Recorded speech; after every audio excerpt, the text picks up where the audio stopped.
এবং আমরা প্রত্যেকে সামনের সারিতে থেকে জুলাই গণঅভ্যুত্থানের নেতৃত্ব দিয়েছি।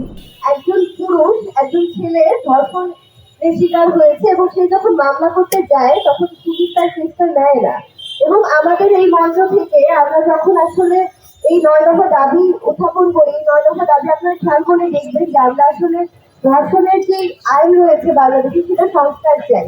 এবং এই যে কেন তার বিচার পাচ্ছে না সেই ছেলে, বা কেন আমাদের সেই 9 দফা দাবির মধ্যে ধর্ষণের সংজ্ঞারও একটি পরিবর্তন আমরা আনতে চেয়েছি, কারণ আপনারা সেই 9 দফা দেখলেও বুঝবেন। এবং পাশাপাশি আরেকটি প্রশ্ন ছিল যে আমরা ইচ্ছাকৃত ভাবে কোনো ধর্ষণের ঘটনাকে স্কিপ করেছি কিনা আমাদের ব্রিফিংয়ে। আপনি যদি বলেন যে এতগুলো ধর্ষণের ঘটনা প্রতিদিন বাংলাদেশে ঘটে যাচ্ছে, আমরা আসলে আমাদের পৃষ্ঠার পর পৃষ্ঠা চলে যাবে, দিনের পর দিন চলে যাবে প্রত্যেকটি ধর্ষণের ঘটনা লিখতে গেলে। এবং আপনার প্রশ্নের মধ্যেই আপনার উত্তরটা রয়েছে যে কেন আসলে আমরা এখনো আমাদের এই কার্যক্রম চালিয়ে যাচ্ছি এবং কেন এই 9 দফা আমরা বাস্তবায়ন করতে চাই।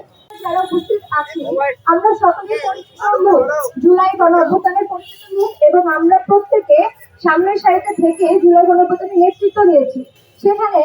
এবং আপনারা দেখে থাকবেন যে আমাদের সাথে একজন আদিতা রায়, তার নামে মামলা করা হয়েছে।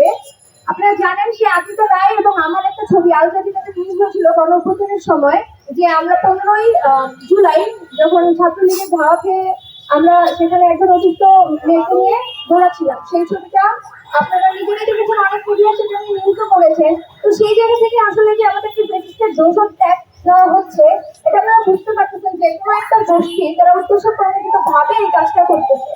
আপনারা আরেকটু বলি যে আমাদের যে মেহবুবুল্লাহ বসু যার নামেও মামলা করা হয়েছে, সেই মেহবুবুল্লাহ বসু গত 23 সালের ডিসেম্বর মাসে শেখ হাসিনার ব্যাকড্রপ ভাঙার কারণে ছাত্রলীগের নেতারা তাকে কিন্তু বেধড়ক পিটিয়েছে।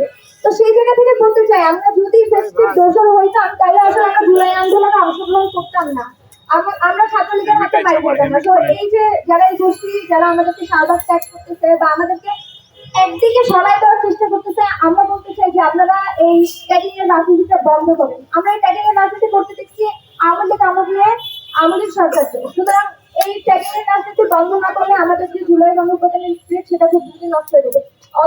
ইতিমধ্যে যদিও সেটা অনেকটা